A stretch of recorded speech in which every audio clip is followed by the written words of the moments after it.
7 words. That's all it took. In a single breath, Barack Obama left Donald Trump stunned, Republicans scrambling, and the nation buzzing. The cameras were rolling. The hall was packed to its limits, a sea of flashing lights, murmurs, and restless energy. On one side, Trump sat, leaning back in his chair, grinning the way only he could, that smug, self-assured grin that told everyone in the room he believed he had already won. His voice had been booming for nearly 20 minutes, jabs flying in every direction. He mocked, he jeered, he twisted facts into spectacle. Every insult he hurled toward Obama drew cheers from one half of the audience and grimaces from the other. The tension was unbearable. Reporters shifted in their seats, fingers ready on keyboards. Spectators clutched their phones, streaming every second live. This wasn't just another political clash. This was a showdown between two visions of America, colliding in real time. Obama sat quietly, his posture upright but relaxed, his face unreadable. He didn't interrupt. He didn't flinch.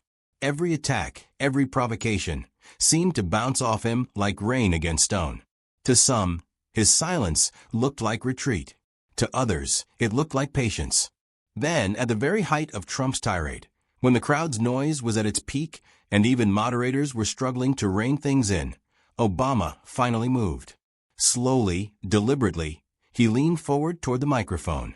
The shift was subtle, but it sent ripples through the room. The cameras zoomed in. The noise began to fade. Even Trump, sensing something, paused for the briefest second.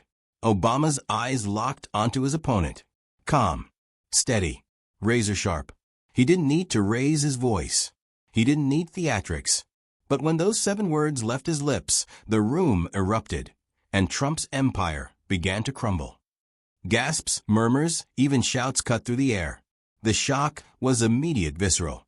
Some clapped, others sat in stunned silence. Trump's smirk vanished, replaced by a flicker of disbelief. And just like that, in 7 words, the balance of power shifted. And to understand why this moment shook the nation, we need to see how it all began. For years, the battle lines had been drawn. On one side stood Barack Obama, the first black president of the United States, a man whose calm, deliberate leadership style had defined an era. On the other side was Donald Trump, brash, unfiltered, and determined to tear down every brick of Obama's legacy, no matter the cost. Trump had made it his mission. From the earliest days of his political rise, he'd taken aim at Obama, questioning his birthplace, mocking his policies, and ridiculing his dignity. The infamous birther conspiracy wasn't just a stunt. It was Trump's opening move in a long campaign to delegitimize everything Obama represented. And as Trump gained power, his attacks only grew sharper, louder, and more relentless. Republicans, too, had learned to play along. With every jab, they leaned further into Trump's narrative. Some did it out of loyalty, others out of fear. The strategy was simple. If you couldn't match Obama's calm authority, drown him in noise. If you couldn't out-reason him, outshout him. But here's the truth. Every insult was more than just politics. Each one chipped away at something deeper, at the idea of dignity itself. Obama wasn't just defending himself. He was defending the very notion that leadership could be rooted in grace rather than chaos, in truth rather than spectacle. For years, he chose silence. For years, he let Trump's taunts echo unanswered. Critics accused him of weakness. Supporters saw it as wisdom. But whether out of strategy or restraint, Obama never gave Trump the satisfaction of a direct verbal clash. That silence became its own weapon. Because when a man like Trump feeds on attention, nothing stars him more than being ignored. Yet silence can only stretch so far. Eventually, words must be spoken. And so, as the political climate grew more toxic, as Trump's dominance inside the Republican Party seemed untouchable, the pressure mounted. Commentators wondered, would Obama ever strike back? Could he? Or was his time in the spotlight finished, buried under the avalanche of Trumpism? The stage was set for a collision. This wasn't just another debate or another press conference. It wasn't even just about Obama and Trump anymore. It was about two Americas, one where arrogance masqueraded as strength, and another where dignity stood its ground. Every second of that night carried weight. Every look exchanged, every word spoken, was a thread in a larger battle for what America's voice would sound like. And then it happened. Obama finally leaned forward, and in that moment, all the waiting, all the silence, all the years of patience came to an end. Not with a speech, not with a lecture, not with a tirade, but with 7 words. 7 words that would slice through the noise, cut past the spectacle, and land like a hammer on the very foundation of Trump's bravado. 7 words that Republicans themselves would never forget. Nobody expected that the comeback would arrive in just 7 words, words that Republicans themselves would never forget. Donald Trump's rise was no accident. It was theater perfected. He didn't just walk into politics. He stormed onto the stage with the flair of a showman and the bite of a provocateur. His pattern was always the same: mock, belittle, repeat. To him, politics was never about policy. It was about dominance, humiliation, and spectacle. From the very beginning, his obsession with Barack Obama revealed itself. While other politicians debated ideas, Trump reached for the jugular. The infamous birther conspiracy was his opening act, a baseless, racist smear designed to question not Obama's policies, but his very identity as an American. Night after night, rally after rally, Trump hammered it in, knowing that each outrageous claim would land him another headline, another round of applause. And the crowds loved it. The jeers, the chants, the carnival-like rallies, Trump had figured out the formula. Keep the audience laughing, sneering, and entertained, and they'd forget to ask about substance. Mocking nicknames, exaggerated gestures, rolling eyes. He played the role of political bully with the confidence of someone who had never been held accountable. But arrogance is a tricky weapon. It cuts deep, but it also leaves its wielder exposed. As Trump mocked, belittled, and bulldozed his way through the Republican Party, cracks began to show. He alienated allies, reduced colleagues to enemies, and demanded loyalty not just to a party, but to himself. The louder he shouted, the fewer people dared whisper dissent, until whispers became murmurs, and murmurs grew into outright frustration. When it came to Obama, Trump's arrogance turned into obsession. Every chance he got, he attacked. Whether at a rally or a press conference, he returned to the same target: Obama's legacy. If Obama built something, Trump wanted to tear it down. If Obama spoke with calm precision, Trump responded with volume and venom. The contrast couldn't have been sharper. Obama's strength was his restraint. Trump's weakness was his inability to stop talking. Obama measured his words. Trump sprayed his everywhere. Obama played chess. Trump played roulette. And yet, for years, this approach seemed to work. The cameras couldn't look away. Every insult went viral. Every outburst became a headline.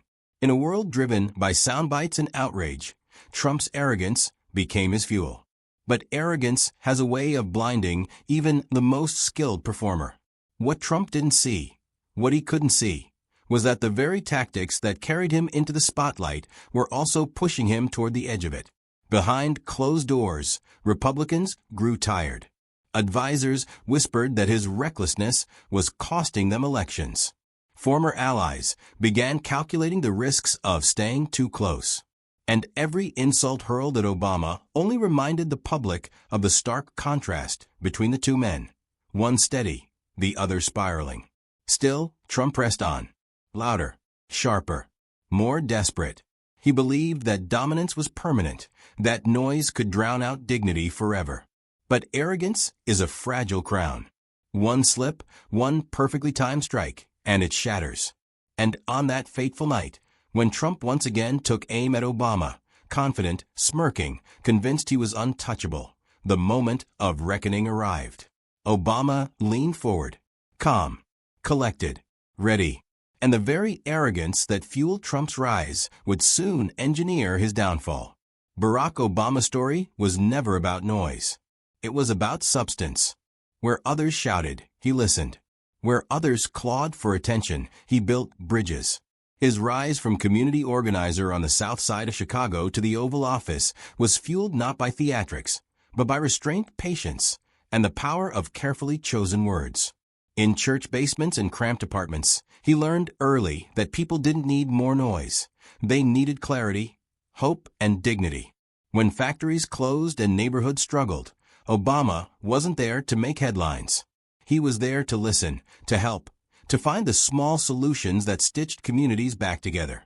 Those humble beginnings shaped a philosophy that would define his career. Words should heal, not inflame. When he entered the national stage, it was this very philosophy that carried him. His 2004 Democratic Convention speech, remembered as a moment that electrified the country, wasn't built on insults or division. It was built on unity. There is not a liberal America and a conservative America. There is the United States of America. With lines like that, Obama introduced himself not as a politician who shouted loudest, but as a leader who spoke with dignity. And yet, politics has a way of testing even the strongest philosophies. As president, Obama faced relentless attacks. His policies were mocked, his heritage questioned, his character maligned. Critics painted him as weak, foreign, even illegitimate. The easy choice would have been to fight fire with fire, to descend into the same pit of insults where his opponents thrived. But time and again, he chose silence over retaliation. When Trump pushed the birther conspiracy with every microphone he could find, Obama's response was measured. He released his birth certificate, offered a brief statement, and then moved on. No tirade, no personal vendetta. Even at the 2011 White House Correspondents' Dinner, where Obama roasted Trump with surgical precision, his tone was not rage, it was humor. The dignity with which he handled the mockery left Trump visibly fuming. But Obama never lost his composure. That restraint was not weakness, it was discipline. Behind every unspoken word was a sacrifice. By staying above the fray, Obama often absorbed the insults personally, choosing not to escalate for the sake of the country's stability. Critics misunderstood it. They wanted a fighter, someone who shouted back with equal venom. But Obama understood the long game. When leaders stoop, nations fracture. When leaders rise, nations heal. Personal sacrifices marked his path as well. Long nights away from his family. The endless scrutiny of his every move. The pressure of representing not just a presidency, but a symbol of progress for millions who saw in him the hope of a better America. Through it all, he clung to one guiding belief. Dignity was not optional, it was the job. And so for years, Obama let Trump's taunts echo unanswered. He allowed the circus to swirl without stepping into the ring. His silence became both shield and sword. Every time he refused to respond, it reminded the nation of the difference between showmanship and statesmanship. But even the most patient man knows that silence cannot last forever. A moment comes when restraint must give way to response, not out of ego, but out of necessity. For Obama, that moment came not in the form of a fiery speech, but in something far more devastating: precision. Because Obama understood something Trump never could. Noise fades. Insults blur together. But a single well-placed line, short, sharp, and unforgettable, can live forever. So when the time finally came to answer Trump face-to-face, Obama didn't rise with anger. He didn't deliver a monologue. He didn't scold, lecture, or rant. Instead, he leaned forward. He looked his opponent in the eye. And he chose 7 words that carried the weight of a decade of insults, years of restraint, and a lifetime of discipline. 7 words that echoed louder than any insult. 7 words that would shake the very foundation of Trump's confidence and leave Republicans scrambling to distance themselves from the man they once feared to challenge. The world didn't know it yet, but those 7 words were coming. And when they arrived, they would not just be remembered, they would be replayed for generations. The hall was electric, a furnace of anticipation. Reporters lined the walls, pens poised, cameras humming. The crowd leaned forward, sensing history in the making. This wasn't just another political forum, it was theater, raw and unfiltered, with the entire nation as its audience. And Donald Trump, as always, treated it like his stage. From the moment the moderators opened the floor, Trump pounced. His voice carried with smug confidence, dripping with mockery. He pointed, gestured, smirked. Barack was the worst president in American history, he declared, pausing for the wave of cheers from his base. He left us weak, broke, and divided. Everyone knows it. Everyone. The crowd split. On one side, his supporters roared approval, fists pumping in the air. On the other, silence and grim faces told a different story. This wasn't unity, it was a battlefield. Obama sat quietly, hands folded, eyes steady. Not a muscle twitched.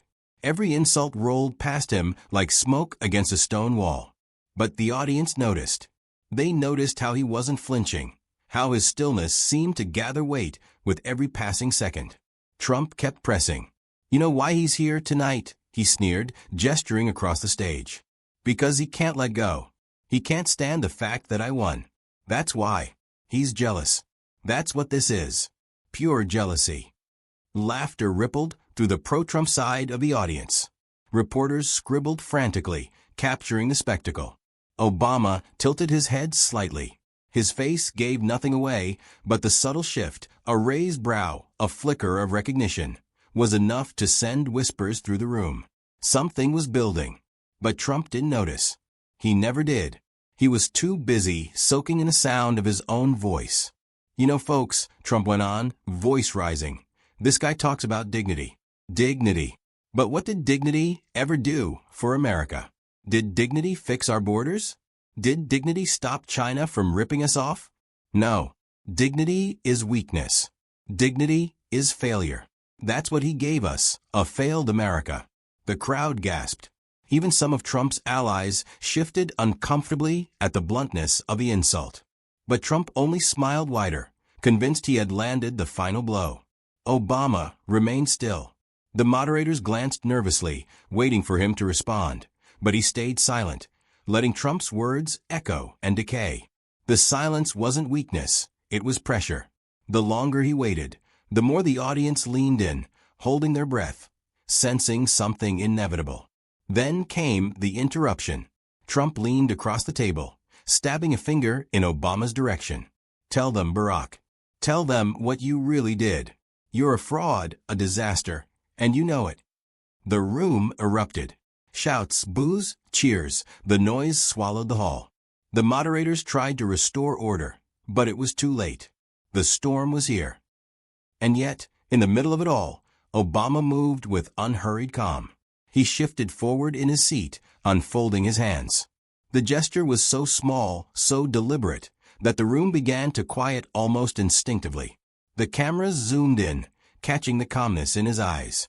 Trump smirked again, certain he had cornered his opponent, certain he was about to deliver the knockout blow. But Obama had waited long enough. The silence around him was no longer patience, it was preparation. The audience felt it before they saw it. A ripple of anticipation swept through the hall, as if everyone could sense that the balance of power was about to shift. And then, with the nation holding its breath, Obama finally leaned into the microphone.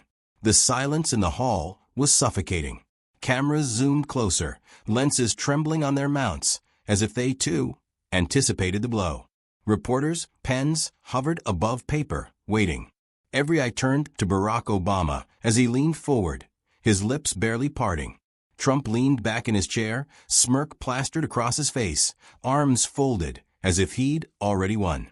The crowd was noisy just seconds before, but now they were stone still, hushed by a presence that needed no moderator, no command.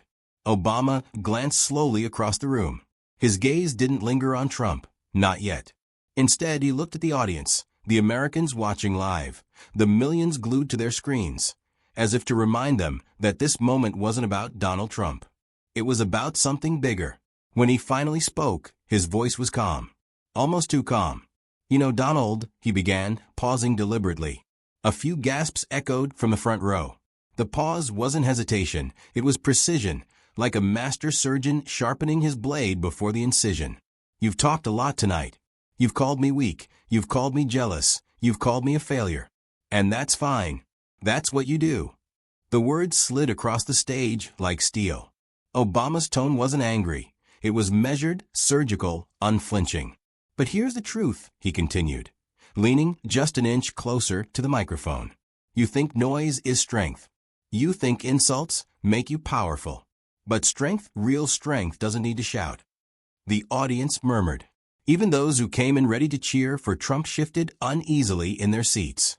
Reporters began scribbling furiously, sensing the opening act of a history-making quote. Trump scoffed, waving a hand. Here we go again. Another lecture, folks. Another boring. But he stopped. Because Obama didn't flinch. He didn't even glance at him. He just held the silence again, letting Trump's interruption collapse under its own weight. And then came the slow build. History doesn't remember the loudest man in the room, Obama said evenly. It remembers the one who stood with dignity when others fell into disgrace. The crowd erupted into a wave of applause, half cheers, half stunned gasps. Trump's smirk faltered. He shifted in his chair, leaning forward as if proximity could somehow restore his advantage.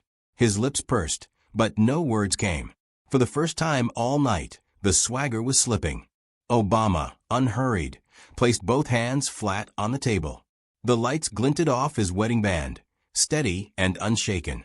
He inhaled slowly, and the entire hall seemed to inhale with him. And then the 7 words, delivered not with a shout, not with rage, but with razor-edged clarity. Because dignity doesn't beg for attention, Donald. The room froze. 7 words. That was all. At first, there was silence. A stunned, deafening silence.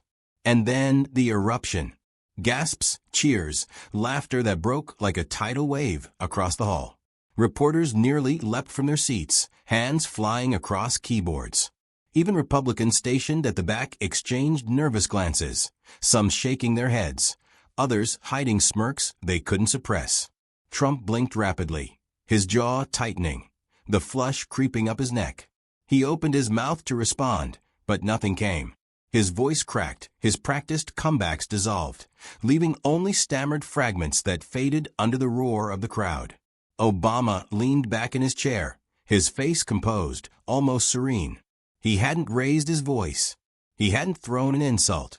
And yet the impact was seismic. Because those 7 words weren't just witty, they were devastating.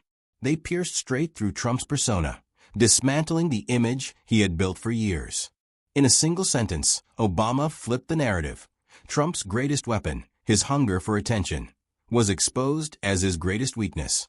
The cameras caught everything. Trump fumbling with his notes, shifting in his seat, muttering half-formed comebacks that never landed.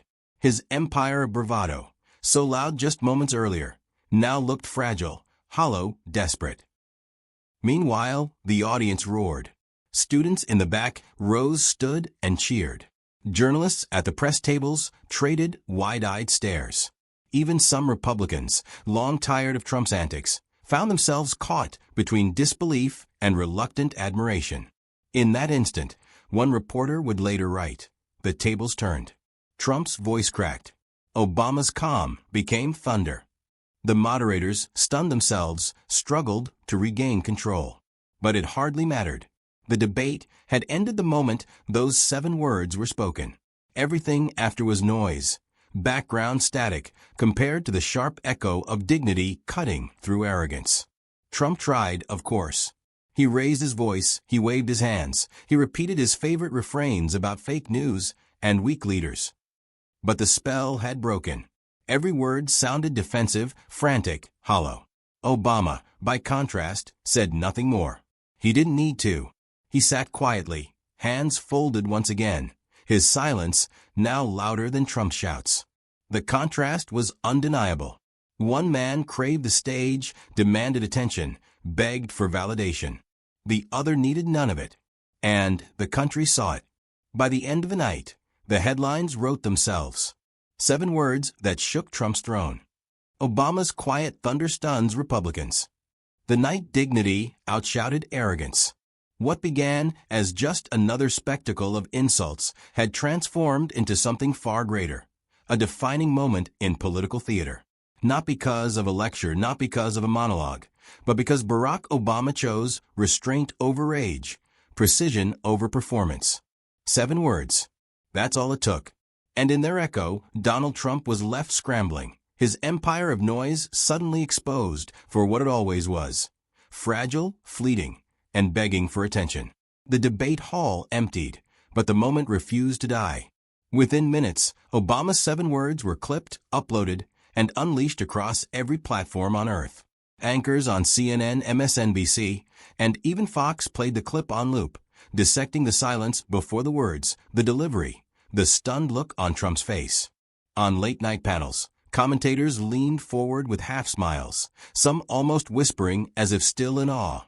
7 words, one analyst said. That's all it took to dismantle years of bluster. Within an hour, Twitter lit up like a bonfire. Hashtag shot into the global trending list. Hashtag 7 words. Hashtag Obama versus Trump. Hashtag dignity over noise. A user posted the clip with the caption, "This wasn't a debate. This was history." Another, "Obama just broke Trump without raising his voice." Memes flooded timelines. Trump in a boxing ring, floored by a speech bubble of 7 words. Split-screen images of roaring lions versus calm owls. Tagged, "Dignity doesn't beg for attention." By midnight, TikTok teens were remixing the line into rap beats, while late-night comedians were already writing monologues. Jimmy Fallon smirked. Usually it takes Trump 3 rallies to embarrass himself. Obama did it in 7 words. Internationally, the echo stretched far. The BBC described it as a political mic drop of global proportions. German newspapers ran headlines translating the line word for word. In Kenya, crowds in Nairobi reportedly cheered in cafes, replaying the moment on loop. In Japan, morning shows described it as a masterclass in political composure. But it wasn't just the internet or the world laughing. The deeper tremor was closer to home. Inside Republican circles, unease spread like a virus. Cameras caught senators and representatives in the debate hall whispering to aides, eyes darting as though they had just witnessed a seismic crack in the party's foundation. By dawn, leaks began to trickle out. An unnamed GOP strategist texted a journalist. That line landed harder than any investigation, any lawsuit. He looked weak, and weakness is death in politics. On Capitol Hill, staffers whispered that some Republicans were drafting statements to reconsider the direction of leadership. By noon, conservative radio hosts were openly split, some doubling down in defense of Trump, others sighing with fatigue, acknowledging that Obama had cut him to ribbons. And then came the first public fracture. Congressman Reed Halverson, a longtime Trump ally, went on air with a carefully worded statement. The Republican Party needs a leader of strength, not desperation. Last night raised serious questions. The shock was immediate. Conservative donors quietly signaled hesitation. Fox panels debated whether Trump had finally lost his grip. Reporters camped outside Republican offices, pressing them for comments. Everywhere, the question lingered. Could 7 words undo the iron grip Trump held on his party? In living rooms across America, families debated it over breakfast. Some replayed the clip for the 10th time, shaking their heads at how simply it had happened. Others wondered aloud whether Republicans would ever dare move on from Trump. But in the corridors of power, the whispers grew louder, the tone more urgent. What had begun as an internet meme was mutating into a political crisis. Because this wasn't just about Obama landing a clever line. It was about exposure. Trump's entire persona, his aura of untouchable strength, had been punctured in front of millions. And once the illusion cracked, it couldn't be easily rebuilt. Reporters described him as deflated. Allies described him as furious. But behind closed doors, Republicans were beginning to describe him with a word they had never dared to use before: liability. And that's where the story twisted into something even more shocking. Because while the world laughed, while hashtags burned, while late-night hosts delivered punchlines, something was happening quietly, in smoke-filled rooms and midnight conference calls. The party Trump had once dominated was beginning to plot a future without him. And the speed of that shift, the swiftness with which whispers turned into statements and statements into open rebellion, would stun even the most seasoned political observers. But what nobody saw coming was how quickly Trump's own party would turn on him. When the dust settled, the verdict was undeniable. Those 7 words hadn't just silenced Donald Trump in the heat of a debate. They had triggered something far larger, a tidal wave that swept through the Republican Party and left him stranded on political exile. The fallout came fast. Within weeks, allies who once swore undying loyalty began issuing carefully worded statements about new directions and fresh leadership. Donors, once the lifeblood of Trump's rallies, pulled back, redirecting funds toward safer bets. Conservative media, always a barometer of Republican survival instincts, began experimenting with life after Trump, floating new names, new faces, even daring to ask if the era of Make America Great Again had finally burned itself out. It was not an impeachment. It was not a resignation. It was something even more devastating: irrelevance. Trump had not been formally expelled from politics, but his grip had been broken. The party he once bent to his will now treated him as a relic, a man whose arrogance had finally outpaced his influence. For someone who thrived on dominance, applause, and the illusion of invincibility, that was the ultimate exile. And at the center of it all, Barack Obama stood not as a conqueror basking in victory, but as a reminder of what leadership was meant to look like. In a speech shortly after the debate, Obama reflected on the moment with his signature calm. He didn't brag, didn't gloat, didn't even mention Trump's name. Instead, he turned to the deeper truth. Leadership isn't measured in noise, but in truth. It isn't about who shouts the loudest, but who listens the deepest.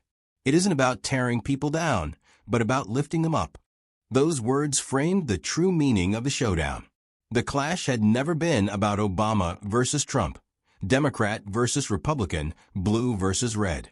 It was about dignity versus arrogance, truth versus deception, service versus ego. And in the end, it wasn't the insults, the rallies, or the noise that endured. It was the 7 words of quiet dignity that cut through the chaos and reminded the nation of something far greater. The lesson became a rallying cry, not for a party, but for a people. Editorials described it as a reset for political discourse. Community leaders invoked it in speeches, telling students, workers, and families that the strength of America lies not in bluster, but in principle. International voices echoed the sentiment. A columnist in London wrote, "America just witnessed a battle of character, and character won." In South Africa, one commentator drew parallels to Mandela's philosophy. Dignity is the strongest weapon. What made those 7 words unforgettable wasn't that they humiliated Trump. It was that they elevated everyone watching. They were a mirror held up to a nation, asking, "What kind of leadership do you deserve? What kind of voice will you follow?" Because in the long arc of history, arrogance always burns out. Ego always collapses under its own weight. But dignity endures. That was Obama's parting gift in this clash. Not a political point scored, not a headline victory, but a reminder that the measure of leadership is not applause, but integrity. As one young voter said in a viral interview clip, "I don't even remember Trump's insults that night, but I'll never forget those 7 words." And so the story closed not with fireworks, but with clarity. Trump's exile from the center stage was a warning of what happens when arrogance becomes louder than service. Obama's response was proof of what happens when dignity speaks louder than fear. 7 words reminded a nation that integrity will always outlast intimidation.